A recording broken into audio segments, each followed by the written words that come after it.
first of all, we are going to start the overview of this third unit. And third unit is nothing, just it is a forced vibration. जब हमने vibration पढ़ाया था तो आपको याद होगा कि वाइब्रेशन की शादी हुई, और वाइब्रेशन की जो शादी हुई तो उसके दो बच्चे, कौन कौन से बच्चे हैं? एक फ्री वाइब्रेशन और दूसरा पोस्ट वाइब्रेशन। फ्री वाइब्रेशन में भी जो है दो फ्री वाइब्रेशन की फिर शादी हुई और उसके दो बच्चे, कौन कौन से? एक डैम्प्ड और दूसरा अनडैम्प्ड। ठीक है, तो ये basically damped undamped post vibration में भी है। तो ये डैम्प्ड अनडैम्प्ड फ्री वाइब्रेशन पढ़ने के बाद आज पोस्ट वाइब्रेशन हम लोग पढ़ेंगे, डैम्प्ड एंड अनडैम्प्ड। और बेसिकली ये भी हम पिछले 3-4 क्लास में पूरा बता चुके हैं, तो इसको थोड़ा सा समझने की कोशिश कीजिएगा। अभी 2-4 क्लास मोस्ट प्रोबेबली न्यूमेरिकल लेंगे, और उस न्यूमेरिकल के बाद जो है फोर्थ यूनिट स्टार्ट करेंगे। इसमें मेन टॉपिक जो है अभी 15-20 मिनट यही बताएंगे आपको। ये 1 डिग्री ऑफ फ्रीडम हमने पढ़ा था। उसके बाद हार्मोनिक फोर्सेस की जो है वेक्टर रिप्रेजेंटेशन, ये सब पढ़े थे। फिर rotating mass, reciprocating mass, vibration isolation, force and motion, transmissibility ratio, ये सब निकालने पढ़े थे। सिस्मिक इंस्ट्रूमेंट के बारे में बताए थे, व्हीलिंग मोशन, क्रिटिकल स्पीड, ये सारी चीजें पढ़ चुके हैं। इसी को एक बार आज जो है हम लोग देखेंगे। सबसे शुरू में ही हमने बताया था कि जो भी आपके पास वाइब्रेटिंग एलिमेंट है, it may be useful and harmful both. तो जो यूजफुल होगा वहां पर ये सब एग्जाम्पल थे, जहाँ हार्मफुल होगा, और यदि मशीन की बात करें तो at most of the places, maximum जगह पर हमारा वाइब्रेशन हार्मफुल ही है, यूजफुल नहीं है। हमेशा हार्मफुल ही होता है मशीनों में। तो मशीन के वाइब्रेशन को किसी भी तरह से हमें रिड्यूस करना है, we have to reduce the vibration, ठीक है ना। अब वाइब्रेशन यदि रिड्यूस करना है तो कौन सा वाइब्रेशन है, फ्री वाइब्रेशन है कि पोस्ट वाइब्रेशन है, ये जानना जरूरी है। फ्री वाइब्रेशन है तो थोड़ी देर के बाद सिस्टम में भी इन इक्विलिब्रियम, थोड़ी देर में वो इक्विलिब्रियम में लौट करके आ जाएगा। जैसे ये स्प्रिंग को एक बार आप स्ट्रेच करके और छोड़ दिए, ठीक है ना, तो once you stretch, it will store the elastic energy, and as soon as you free it, it will vibrate few minutes, few seconds, and after that uh, certain interval of time, it will regain its original position. That means it will come in the equilibrium state। ठीक है, और post vibration पे आप continuous force लगाते हैं। आपको एक best example देते हैं कि मान लीजिए कि आप अपने दोस्त के घर गए, ठीक ना, और उसकी दरवाजा आपने नॉक किया। जैसे ही आपने दरवाजा नॉक किया, ठीक ना, तो आप दो तरीका का हो सकता है, एक बार नॉक किए और वेट करें कि अब वो खोलेगा दरवाजा, ठीक है, और दरवाजा थोड़ी देर के बाद खुलेगी और आप चाय नाश्ता करेंगे। लेकिन एक दूसरा कंडीशन ये हो सकता है कि आप गए और दरवाजा जो है बिल्कुल नॉक करते ही जा रहे हैं, नॉक करते ही जा रहे हैं, ये ना कि भाई खोलो खोलो खोलो। तो ये जो जो है again and again you are knocking the door, that is called forced vibration. ये क्या हो जाएगा आपका? Forced vibration. लेकिन यदि एक बार आपने नॉक करके छोड़ दिया, ये क्या हो गया आपका? Free vibration. That is the concept behind this. Post vibration का हम कॉन्सेप्ट बताए थे, और इस कॉन्सेप्ट में सबसे इंपॉर्टेंट कॉन्सेप्ट है आपका ये रेजोनेंस। ये जो कॉन्सेप्ट आप देख रहे हैं resonance, that is very important, and we have to avoid this condition in that way कि कहीं भी सिस्टम में रेजोनेंस नहीं होना चाहिए, सिस्टम में रेजोनेंस नहीं होना चाहिए, क्योंकि रेजोनेंस जब होगा तो वाइब्रेशन उस समय जो है वाइब्रेशनल इंस्ट्रूमेंट जो भी है उसके चलते जो है बहुत ज़्यादा जो है डिस्टर्बिंग एलिमेंट एक्टिव हो जाते हैं। और साथ में जो है ये भी अपने को देखने मिलता है कि जो है यहाँ पर एम्पलीट्यूड बहुत ज़्यादा जो है बढ़ जाता है अचानक से। एम्पलीट्यूड बहुत ज़्यादा अचानक से बढ़ जाता है, मतलब क्या हुआ कि ये स्प्रिंग है, अभी देखेंगे तो ये वाइब्रेट हो रहा है तो थोड़ी देर ऊपर जाएगा, लेकिन इसको बहुत ज्यादा यदि ऊपर खींच लेंगे तो इसकी इलास्टिसिटी क्या हो जाएगी, खत्म हो जाएगी। मतलब हमारा मशीन कंपोनेंट या मशीन एलिमेंट डेंजर जोन में पहुंच जाएगा। तो we have to avoid those such conditions, ठीक है। ये फोर्स वाइब्रेशन का बहुत इंपॉर्टेंट पैरामीटर है, ठीक है। अब बात करते हैं हम लोग, ठीक है ना, 1 डिग्री ऑफ फ्रीडम सिस्टम की। तो सबसे पहला हम चीज देखें, ये जो आपका इक्वेशन है that is very important, that is very important.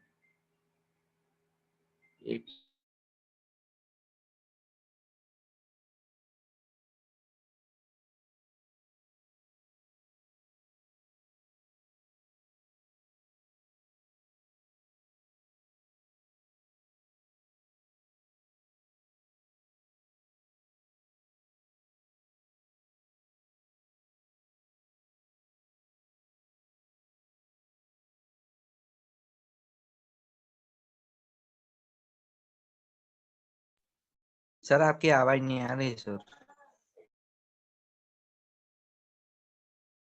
अभी अनम्यूट हो गए थे, एक सेकंड रुकना बेटा।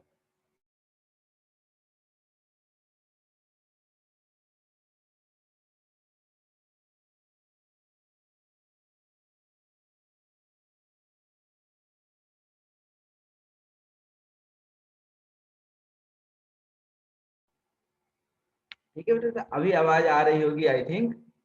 तो जो है ये हमारा फोर्स वाइब्रेशन का 1 डिग्री ऑफ फ्रीडम के लिए बहुत इंपॉर्टेंट इक्वेशन था एक, ठीक है ना। अति इंपॉर्टेंट जिसको बोलते हैं ना हिंदी में अति महत्वपूर्ण, वह कंडीशन है इस इक्वेशन के साथ। लेकिन अब फ्री वाइब्रेशन में पढ़े थे तो यहाँ पर ये इक्वेशन आ गया था आपका, यहाँ पर जीरो, एफ ऑफ टी की जगह पर जीरो था।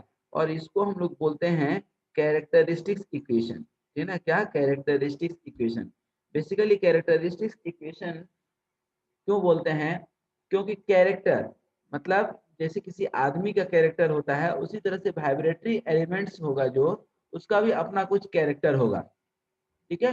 तो ये जो है बेसिकली जिस तरह से आदमी का कैरेक्टर, उसका रहन सहन जो है, खान पान या जो है पहनना ओढ़ना, जो भी कपड़े लत्ते पहनता है, उसको हम लोग जो है क्या बोलते हैं कि उसका कैरेक्टर कैसा है, ठीक है ना। सिमिलरली ये जो आपका इक्वेशन है, सिमिलरली ये जो आपका इक्वेशन है यहाँ पर जो आप देख रहे हैं, ये इक्वेशन ही है ना बेसिकली कैरेक्टर शो करता है, इसीलिए इसको हम लोग बोलते हैं कैरेक्टरिस्टिक्स इक्वेशन, ठीक है ना, कैरेक्टरिस्टिक्स इक्वेशन, ठीक है ना। याद रखिएगा क्या बोलते हैं इसको, कैरेक्टरिस्टिक्स इक्वेशन, ठीक है। अब यहाँ पर ध्यान दीजिए कि इस कैरेक्टरिस्टिक्स इक्वेशन को हमने क्या किया, अब सॉल्व करने की कोशिश किया। अब हम बता चुके हैं कि जो भी इक्वेशन होता है हमारे पास, या तो साइन वेव होगा, ठीक है, या तो साइन वेव होगा या कॉस वेव होगा, यही दो कंडीशन हो सकता है। ये जो है आप जो देख रहे हैं F not cos omega T, ये अभी कोसाइन वेव है, कॉस ओमेगा टी हमने लिया है। अब इसको हम सॉल्व किए हैं, ठीक है ना। तो अब एक चीज यहाँ देख सकते हैं, ये क्या है, डबल डिफरेंशियल इक्वेशन है। जब डबल डिफरेंशियल इक्वेशन है इसका मतलब इसका जनरल सॉल्यूशन कुछ इस तरह से निकलेगा। अब यहाँ पे C1 और C2 क्या है, एक कांस्टेंट है, A और B भी क्या है, कांस्टेंट है।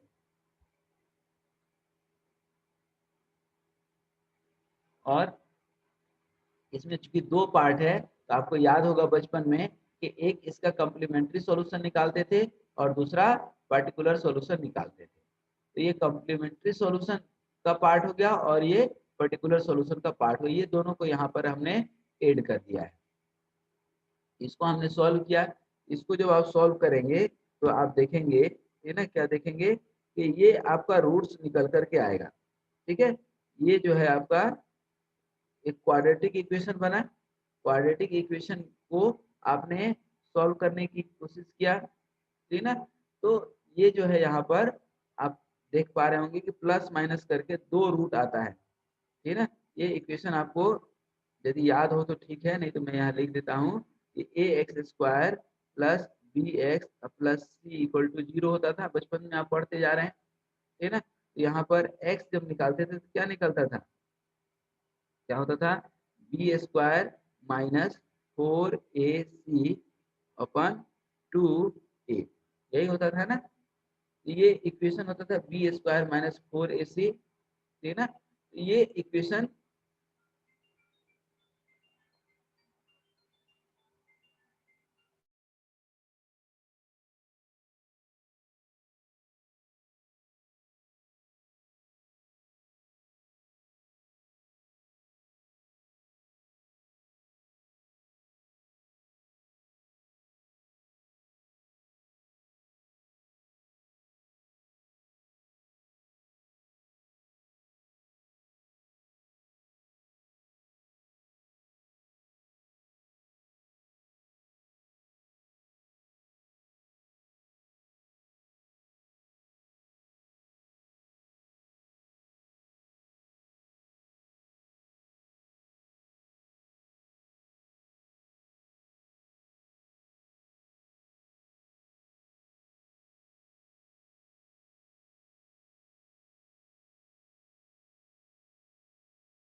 तो यहाँ पर हम लोगों ने देखा कि किस तरह से जो है इक्वेशन, हमने ये क्वाड्रेटिक इक्वेशन को सॉल्व किया। अब ये क्वाड्रेटिक इक्वेशन को जो हमने सॉल्व किया, तो यहाँ पर चूंकि जो भी आप वैल्यू देखेंगे तो these are all positive value, चाहे वो मास हो कि डैम्पिंग कोफिशिएंट हो कि आपका स्प्रिंग कांस्टेंट हो, ठीक है, दीज आर पॉजिटिव कांस्टेंट। अब यहाँ पर जब हम इसको सॉल्व करते हैं, ठीक है ना, तो हमारा इस तरह कुछ इक्वेशन मिलता है, ठीक है ना। ये सब सॉल्यूशंस निकाले हैं हमने। फिर जो है इसी तरह से, ठीक ना, हम देखेंगे ये तो हमने सॉल्यूशन निकाला,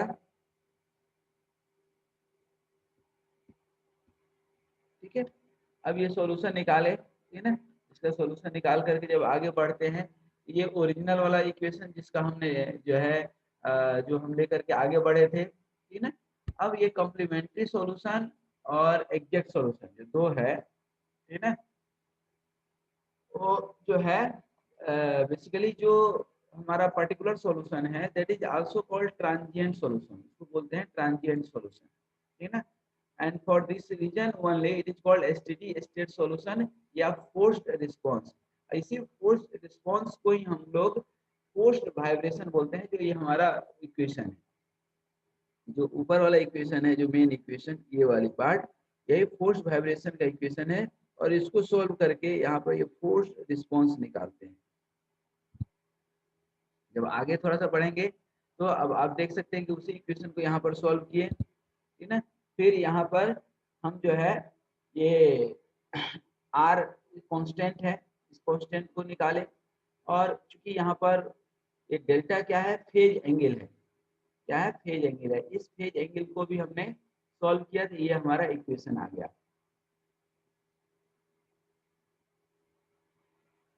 ओमेगा नट जो है नेचुरल फ्रीक्वेंसी का वाइब्रेशन का फ्रीक्वेंसी है। ये ओमेगा नट जो है ये आ गया, ठीक है ना। ये जो ओमेगा नट आ गया, ठीक है ना, ये ओमेगा नट जो है यहाँ पर वही है जो हम लोग पहले पढ़ चुके हैं, कहाँ पे, free vibration, free undamped vibration में, ठीक है। अब थोड़ा सा आगे बढ़े, देखिए ये सॉल्यूशन निकाले हैं हम, ठीक है। और यहाँ जो सॉल्यूशन निकाले हैं तो यहाँ पर ये आपका निकल करके आ रहा है, ठीक है ना। और इसी को आगे थोड़ा सा बढ़े थे हम, ये सब निकाले थे, और कुल मिला करके कहानी हमारी पहुंच गई थी यहाँ पर फाइनल इक्वेशंस। यहाँ पर जो है ये डैम्पिंग रेशियो पे, ठीक है ना। और ये सब जो है पूरी कहानी हमने बताया था, ये सब पढ़ा चुके हैं, ठीक है ना। Rotating and reciprocating unbalance masses भी पढ़ाए थे कि कैसे ये बैलेंसिंग और अनबैलेंसिंग करते हैं। और साथ में ये भी हमने बताया था कि शाफ्ट के अंदर मिस अलाइनमेंट एक बहुत बड़ी समस्या होती है, ठीक है ना। और इवन जो है ये डिस्क वगैरह में भी जो है अनबैलेंसिंग की समस्या आती है, मास एक्यूमुलेट हो जाता है। और ये इसलिए होता है कि जो सेंटर ऑफ रोटेशन है हमारा और centre of gravity of the disc है, दोनों मिस अलाइंड हो जाते हैं, ठीक है ना। क्या होता है, मिस अलाइंड हो जाते हैं, एक जगह पर नहीं रहते हैं। यदि वो कॉन्साइड कर जाते हैं, कॉन्साइड करते हैं तब तो ठीक है, कॉन्साइड नहीं करते हैं, ठीक है ना, तो जो है दिक्कत है।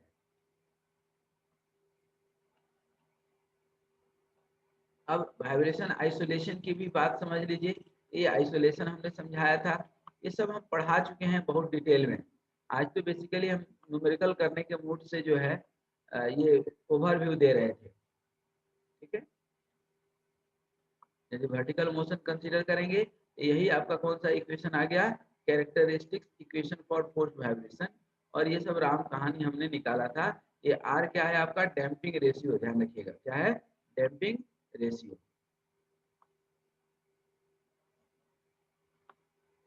अब ये transmissibility of the force, force transmitted to the foundation, ठीक है। तो ये फोर्स जनरेटेड, कितना फोर्स जनरेट हुआ मशीन में और कितना ट्रांसमिट हुआ, ठीक है ना। जितना जनरेट हुआ उतना का उतना ट्रांसमिट हो जाए तब तो वेल एंड गुड। यदि उतना का उतना ट्रांसमिट नहीं होता है then again there is problem, ठीक है। अब ये सब हम लोग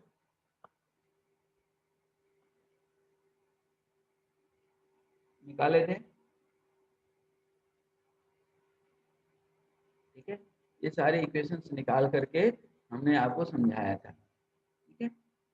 फोर्स एंड ट्रांसमिसिबिलिटी इक्वेशंस, ठीक है, in terms of system frequency and omega and that is natural frequency. और ये जो आप देख रहे हैं जीटा, इसको बोलते हैं जीटा, ठीक है ना। क्या बोलते हैं, जीटा, ठीक है ना। इसको कई बार हम लोग ऐसे भी लिखते हैं ये जीटा बोलते हैं, ये क्या है हमारा डैम्पिंग रेशियो, क्या है डैम्पिंग रेशियो। ठीक है, अब आगे बढ़े हम थोड़ा सा, तो ये हम absolute and relative motion that means के सिस्मिक इंस्ट्रूमेंट बताए थे, ठीक है। और सिस्मिक इंस्ट्रूमेंट आज यहीं तक रहने देते हैं मेरे समझ से।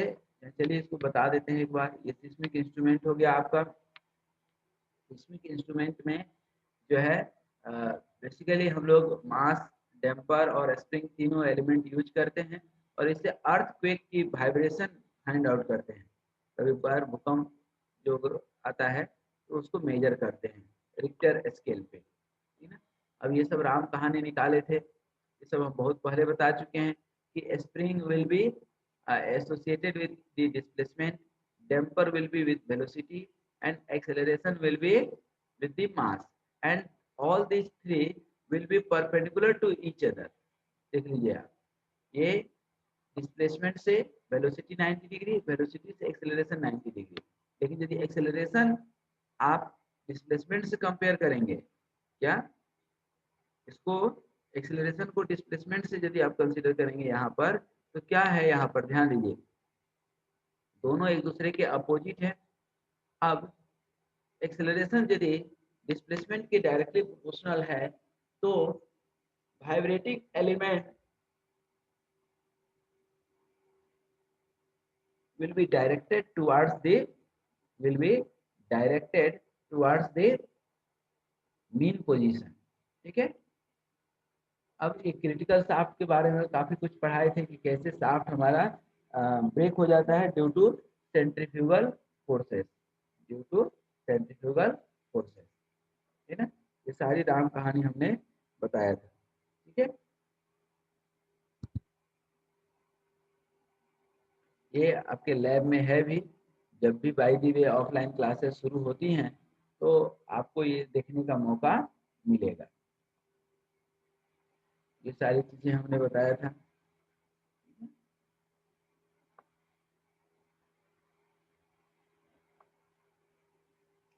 व्हीरलिंग मोशन या critical speed of the shaft, अब इसका इक्वेशन निकाले थे, तो ये अनबैलेंसिंग समझाए थे, ठीक है। सब अनबैलेंसिंग समझाए थे,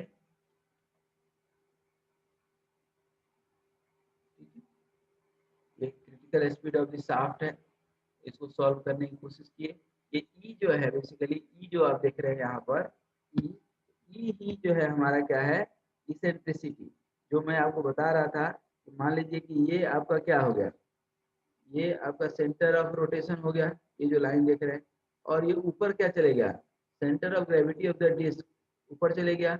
इन दोनों के बीच का डिस्टेंस कितना हो गया, ई, कितना है, ई डिस्टेंस है, इसेंट्रिसिटी इसको बोलते हैं। और वाइब्रेशन का मेन कारण यही है, यदि ई जीरो हो जाए, यदि ई यहाँ जीरो हो जाए, ध्यान दीजिए यहाँ ई जीरो हो जाए, तो नेट अनबैलेंस्ड फोर्स क्या हो जाएगा, जीरो। जब नेट अनबैलेंसिंग फोर्स जीरो हो जाएगा, नेट अनबैलेंस फोर्स जीरो हो जाएगा, तो जो है ये जो है क्या होगा, नेट अनबैलेंसिंग फोर्स यदि जीरो हो जाए तो ये अल्टीमेटली इक्विलिब्रियम स्टेट में हो जाएगा, फ्री स्टेट में हो जाएगा। That is the concept of critical speed of the shaft in a rotor with damping, ठीक है। अभी एक न्यूमेरिकल जो है हमने देखा था, इस न्यूमेरिकल को थोड़ा सा आज ध्यान दें हम लोग, ठीक है ना, थोड़ा सा ध्यान दें।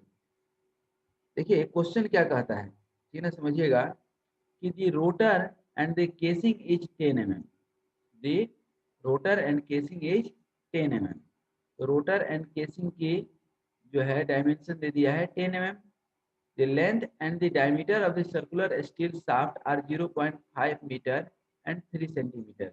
ये डायमीटर दे दिया, लेंथ कितना हो गया 0.5 metre and 3 centimeter is the diameter. The mass and the unbalance of the turbine rotor are 12 kg and 0.25 kg centimeter. The mass and the unbalance of the turbine rotor are 12 kg and 0.25 kg centimeter respectively. Determine the critical speed of the rotor. Area moment of inertia ये हो गया, ठीक है ना, और ये आपकी modulus of elasticity दी हुई है। तो ये इक्वेशन जो है इक्विवेलेंट स्टिफनेस की, ये याद रखनी है आपको। और ये इक्विवेलेंट स्टिफनेस की इक्वेशन कहाँ से निकल करके आएगी? बेंडिंग इक्वेशन से निकल करके आएगी, हमेशा ध्यान रखिएगा कि कहाँ से निकल करके आएगी, बेंडिंग इक्वेशन से, ठीक ना। तो ये जो है आप चाहे तो इसका स्क्रीनशॉट ले लीजिए और इस क्वेश्चन को प्रैक्टिस कीजिएगा, ठीक ना। फिर आपको ये मालूम है कि omega equal to square root K by M होता है। यहाँ इक्विवेलेंट दोनों का लिए हैं हम, equivalent mass and equivalent stiffness, और यहाँ पर इसको सॉल्व कर दिए। इसको सॉल्व कर दिए तो ये हमारा क्रिटिकल स्पीड निकल करके आ गया, ठीक है ना। क्या निकल करके आ गया? Critical speed. अब अनबैलेंसिंग में देखें हम थोड़ा सा, अनबैलेंसिंग में जब देखेंगे आप, ठीक ना, तो सेम वही कंडीशन है, ठीक ना। ये डेल्टा जो है क्या है? डिफ्लेक्शन है, ठीक ना। सॉरी, डिफ्लेक्शन कितना था? ई डिफ्लेक्शन था। ये डेल्टा केसी का है, ये तो आपका डिस्क है, रोटर है। ये अंदर जो है क्या है? रोटर है या डिस्क है, और ये जो बाहर आप देख रहे हैं दैट इज दी केसिंग, ठीक है ना। तो अब ये केसिंग और रोटर के बीच थोड़ा सा क्लियरेंस रहना जरूरी होता है। वो क्लियरेंस आपको कहीं ना कहीं